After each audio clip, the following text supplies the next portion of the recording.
Hello everyone, I am Tingwin's Silkworm. Today we continue with episode 40 of Electronic Warfare. Last time, we talked about July 28, 2022. The Reagan Carrier Strike Group, under orders from higher-ups, was sent to the Nansha Islands in the Spratly Archipelago. The goal was to test the waters, to see if this route is safe. In plain terms, it is just a preliminary check with that little pay, if this line is safe for him. And if the panda does not react strongly, then it is very likely that in the coming days, Little Pei will use this line to visit Wanwan.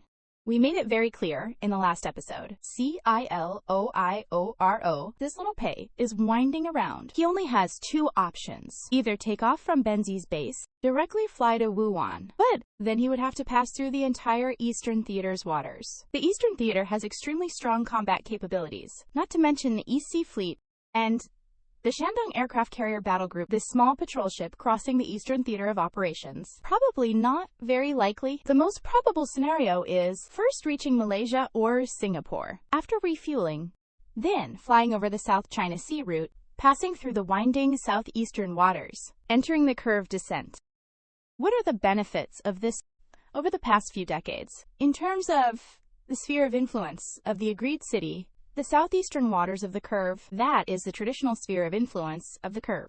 Generally speaking, our exercise area is all within the curved strait, or the curved northeast and northwest directions.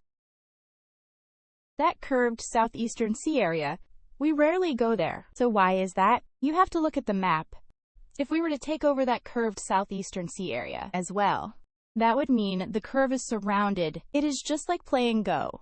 Once it is surrounded, is not it just a matter of taking it, then whether it is sea routes or air routes, we can block them at any time.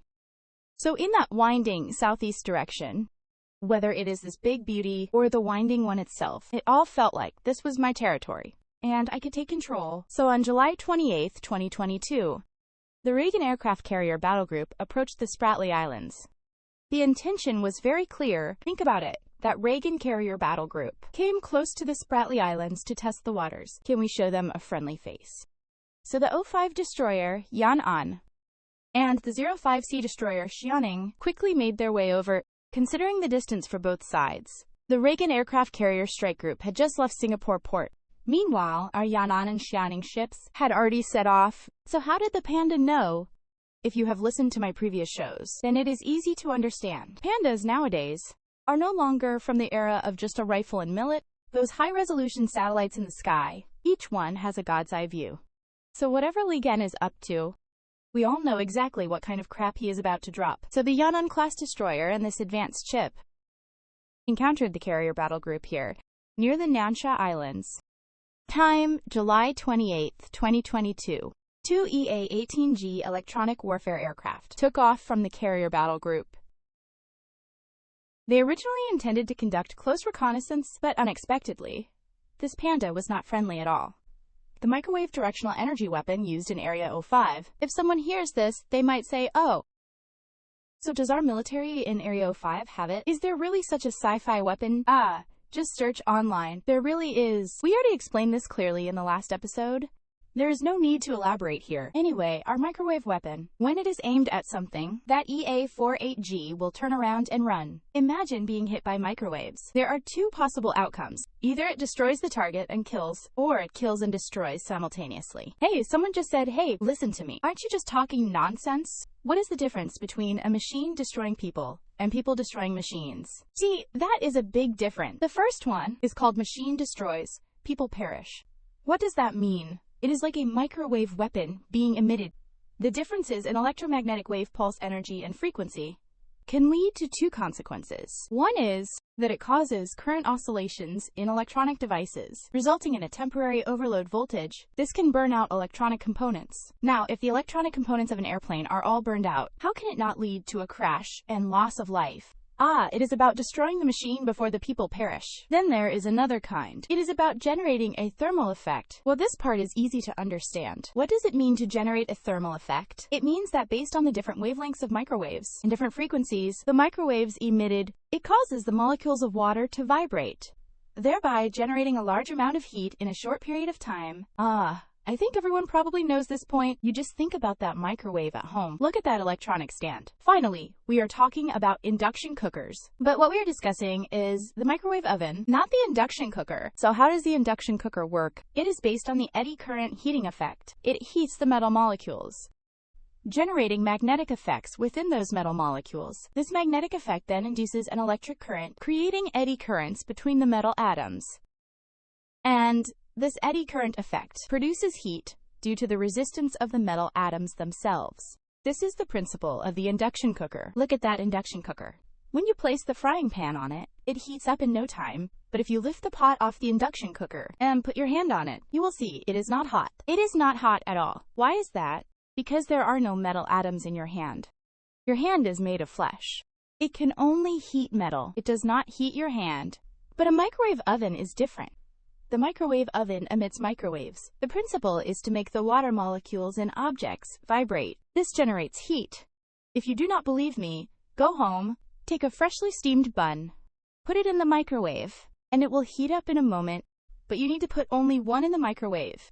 A dry bun without water molecules. The kind that could even kill a dog. That kind, huh? Has no moisture at all. When you put it in, it can't heat up. That is how a microwave works.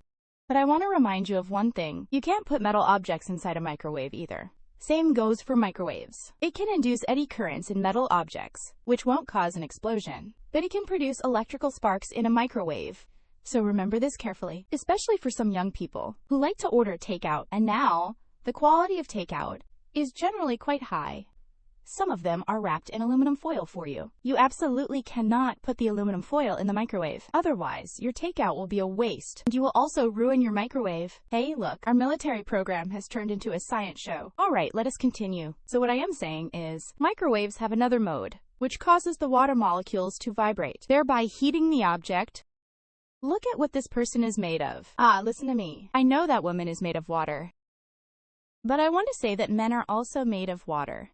These water molecules, more than 70% of the human body is water.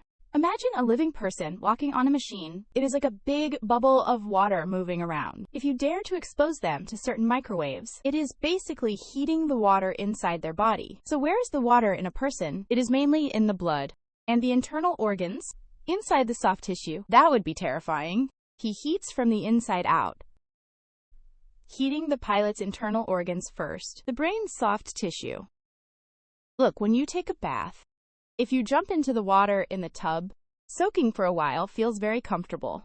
There is no problem at all. The heat is on your skin because you are a warm-blooded creature, so your internal organs won't raise in temperature. But if a microwave weapon heats your internal organs, your brain tissue and blood dare to raise by 1 degree, then you can't stand it anymore.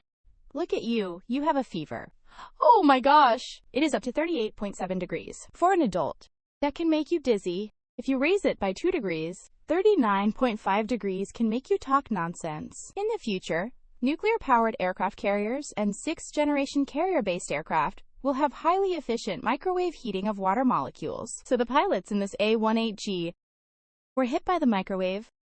Their body temperature rose rapidly. When these two pilots saw this, they thought, wow, this panda is going all out. This is not good. Their body temperature had already heated up to 40 degrees. If an adult's temperature reaches 40 degrees, it is very likely they will lose control of their bowels. Then they might not be able to fly back. While these two were frantically trying to escape the inspection, the pilot on the A-18G noticed a swarm of drones. They were skimming the surface of the sea, heading towards the aircraft carrier battle group. Although these drones are not the flagship product of Panda's family, but in this world, there are fewer than 10 countries that possess these drones. Logically speaking, these drones should not pose any threat to the aircraft carrier battle group. After all, it is a carrier strike group. The defensive capabilities outside that area are not to be underestimated, especially the Reagan carrier strike group. You deploy dozens of small drones, and you want to threaten a Nimitz-class aircraft carrier, Fujian. Are you joking?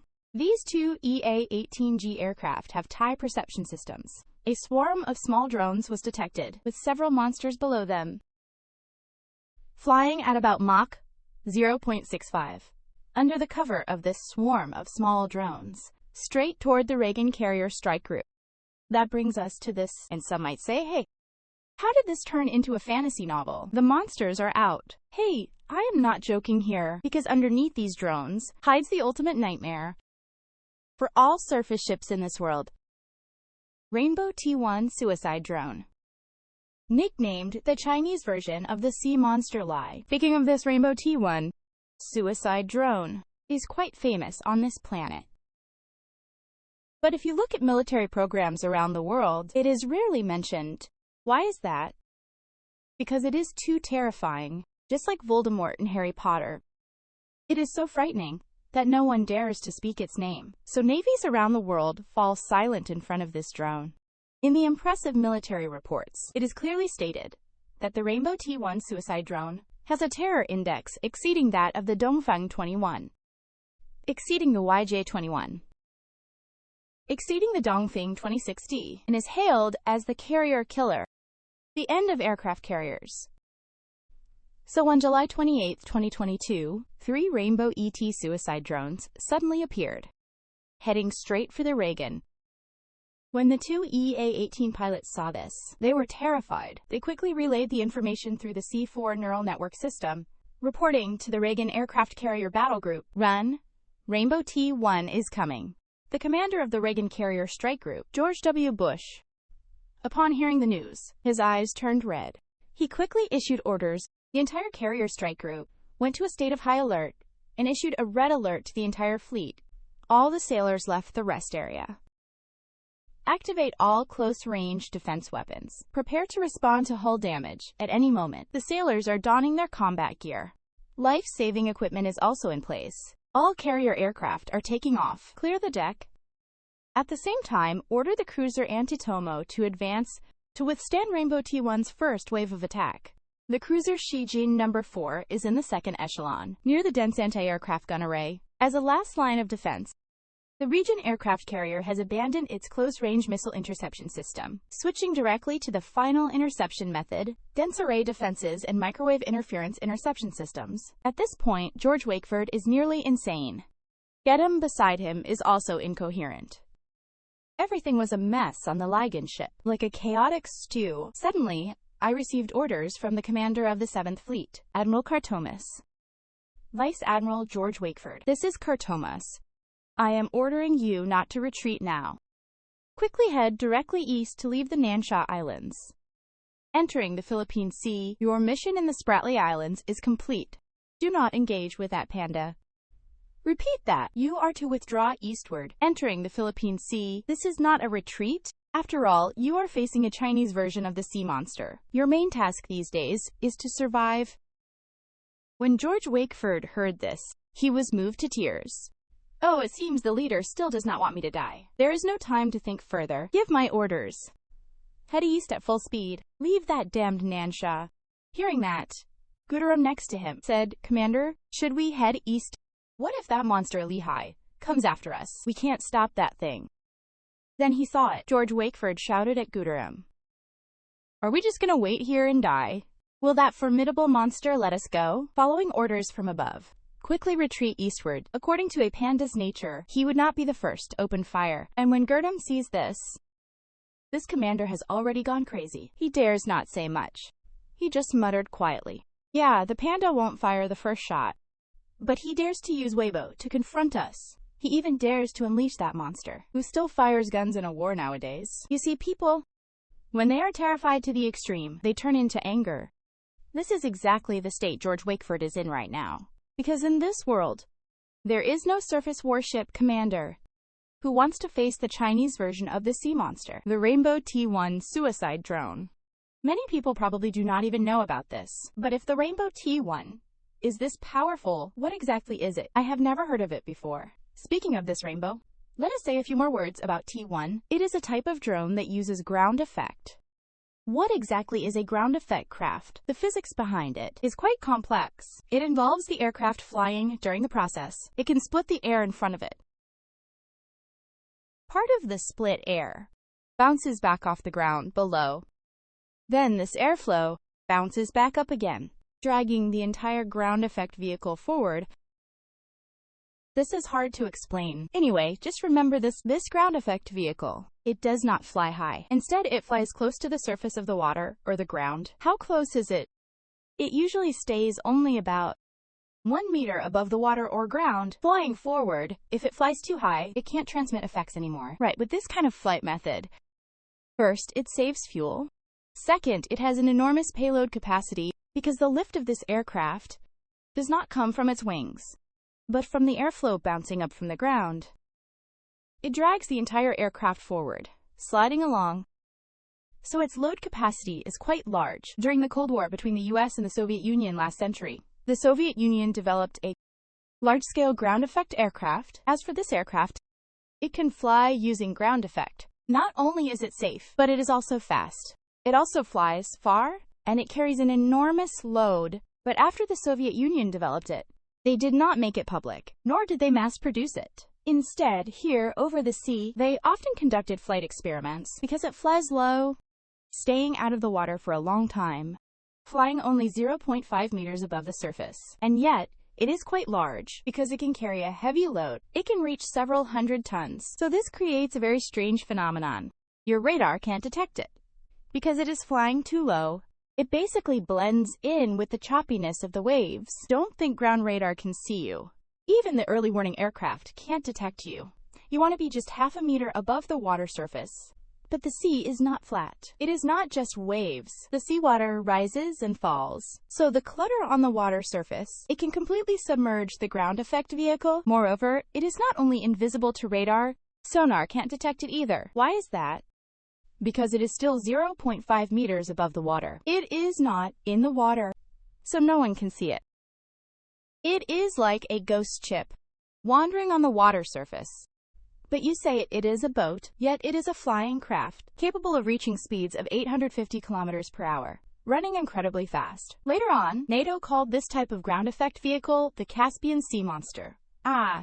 Known for being elusive and unpredictable. When you see it with your naked eye, its hundreds-ton body is already in front of you. And not only can it fly in the sea, it can also fly on land. Hey look, is not it a ground effect vehicle? Yeah, as long as there is ground, it can fly. In other words, besides being unable to go uphill, this thing can do everything else. He can go anywhere. Later, the Soviet Union collapsed. What about the Lehigh monster? It was never mass-produced. This month, it finally took a breath. This monster was never born. That is great. We have not been happy for years. The Chinese version of the Lehigh monster has appeared, and also, pandas have quite a big imagination. He did not make this ground effect aircraft like the Soviet Union did.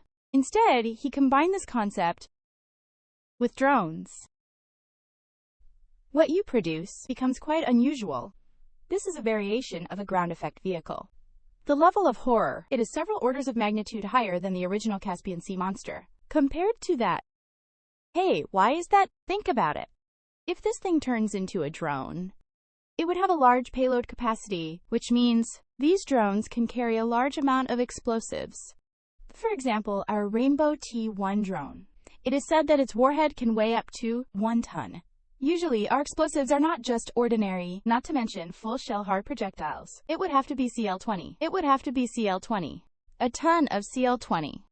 That could blow the Nimitz aircraft carrier to pieces. That is just its power. Moreover, because it is an air cushion vehicle, it only flies 0.5 meters above the sea surface. Some people say, what is the big deal about being 0.5 meters above the sea? Well, think about it. Which country's short-range air defense missile can handle that? It can defend against flying objects below 5 meters. Even our HQ-10 air defense missile, which is considered the pinnacle of short-range air defense missiles, this Rainbow T-1 drone, flies less than a meter above the sea surface. In other words, all the air defense missiles in the world are ineffective against it. And that is not all, because it was flying low, hidden beneath the sea surface clutter. Even the dense array defense radar could not detect it. That is pretty absurd. So, you suggest sending planes to intercept it? That could work.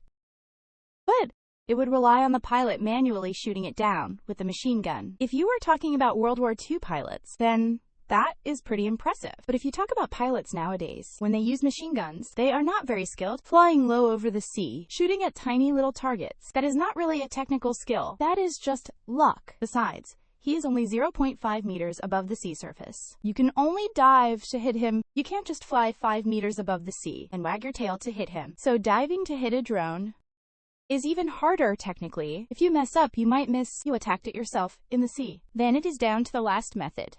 Use the shipborne microwave defense weapon to interfere with it. Burn out its electromagnetic components. But those pandas are experts in electronic warfare. And this drone has very strong anti-jamming capabilities. You want to use regular microwave interception weapons to take it down. That is making it even more difficult. From what we can see now, the only way to defend against this Rainbow T1 drone is with high-energy microwave defense weapons.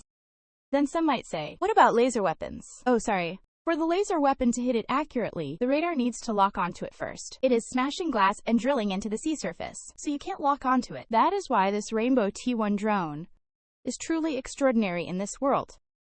It is unbeatable, and also, it is really disgusting. It is not an anti-ship missile yet. If you say it is an anti-ship missile, then according to normal procedures, you would first lock onto the target with fire control radar, and then launch the missile. But it is not a missile. It is a drone.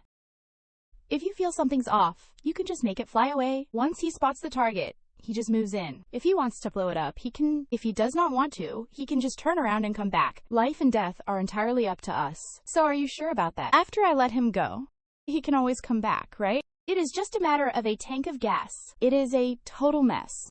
But it burns a tank of fuel that'll make you break out in a cold sweat. So, this wing is the nightmare of surface vessels around the world. Once you encounter it, it is a matter of life or death. It all depends on what the panda decides. Some contrarians might not agree with this. No way. How could the panda family have such amazing things then? It has not been tested in real combat. It does not matter what you say. If we are talking about this, you have to look at the current Russia-Ukraine war. In this Russia-Ukraine war, several Russian warships were sunk by this Ukrainian unmanned vessel. Why is that? It is because the unmanned boat is small and low profile. Radar can't see it. Sonar can't detect it, so it appears and disappears without a trace, carrying a load of explosives, then just ram the Russian warships. Those defensive missiles can't stop him either. That dense array is blazing red. The radar can't lock onto those small vessels. As a result, Ukraine has used very little cost to destroy multiple Russian vessels. This even includes landing ships that are like aircraft carriers. This tactic is really hard to counter, but in front of us it is quite low level. Why is that? That is because Ukraine is only using unmanned vessels. That is impressive. Cruising speed of 45 knots. That is about 70 to 80 kilometers per hour. To be honest, that is not slow at all. But our Rainbow T1 drone can reach speeds of 820 kilometers per hour. That level of threat is 10,000 times higher than that of unmanned surface vessels. And since it is still a drone, it can easily take out these unmanned surface vessels. It hits the target every time. This piece of equipment has so many amazing features. I won't list them all one by one. It is because it flies low again. It specifically targets Chishui County, and there is something about delayed detonation. I won't go into that. Anyway, you just need to know that this Rainbow T1 drone is the ocean overlord of the world. What aircraft carrier battle group, or that littoral combat ship, in front of this drone, they are all worthless. So the fear and impatience George Wake showed today are completely understandable. That is just how he is. If you face a danger, and you have a way to overcome it, you can try to solve it. But when what you are facing is completely unsolvable, and it can take your life at any moment, all you are left with is fear. So why are so many people afraid of ghosts? That is because you did not break the ghost. It is so elusive, you can't explain it. You can't resist it. Your life and death depend entirely on its whim. That is the most terrifying part. So this Rainbow T1 drone, on this planet, like a ghost, flickering and elusive, appearing and disappearing, ready to claim lives at any moment. This George Wake, after receiving orders from Lieutenant General Thomas, acted as if facing a great rescue, quickly ordered the entire ship to head east. So where is the east? The east is Manila, Philippines. Looking at my father-in-law, I thought, damn, as long as I get to Manila, I will be safe. No matter how crazy your panda is, it can't possibly chase me all the way to Manila and blow me up. So look at this map. The entire aircraft carrier battle group is just like a dog and a rabbit. charging forward in one go for 500 or 600 kilometers. They entered Manila Harbor on July 30th. Oh, after arriving in Manila, George Vickoff looked like a puddle of mud and slid right out of his captain's seat. Seeing Captain Getham's expression, that was a real relief. So I moved closer. Commander, we have finally arrived in Manila. It should be safe now. After all the traveling, my brothers and I are exhausted. Maybe tonight we can have a drink to relax. When George Wakefield heard that, he said, "Good idea. We have barely escaped death from all the tough enemies along the way. Luckily, after we headed east, that Rainbow TE drone did not follow us. Instead, it turned back. Man, my back is still sweating now. You know, we are stuck with a dead-end salary every day and still have to risk our lives, especially us in the Navy. We have been overseas for several months now. We have not been able to take care of anything at home. Even the boss is scolding us, and the panda also scares you. Oh, these are jobs no one should do. Forget it. I do not want to think about it anymore." Just like what Zifeng from Panda's family said, having endured storms and rain, the heart feels exhausted.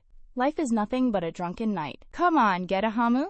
Take out that wine from the wind-listening silkworm. Let us finish it tonight. When Nagahima heard that, he was delighted. Last time we drank the wind-listening silkworm's wine, we did not get drunk or have a headache afterward. Even more excited. So he arranged for a cook to fry a plate of peanuts and opened the wine from Tingfeng's silkworm.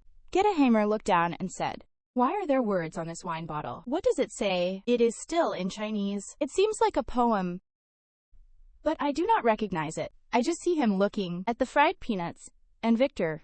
He raises his head and swallows a sip of wine. He reaches out to take the wine box. "Usually I let you learn some Chinese, but you always just get by. I told you already. Learn some Chinese after 2021. Good for 2031. ASSBN 826. Schedule. Learn some Chinese after. Learn some Chinese after. Didn't you see it? Reactor core coated hull, large sonar arrays. Electrome, this year we just mess around with pandas. Large sonar arrays. Electric drive, this year we just mess around with pandas. These past few years, we have just been messing around with pandas blindly. Electric DNVE. Sooner or later, we have to face pandas head on. As the saying goes, know yourself and know your enemy, and you will never be defeated in 100 battles.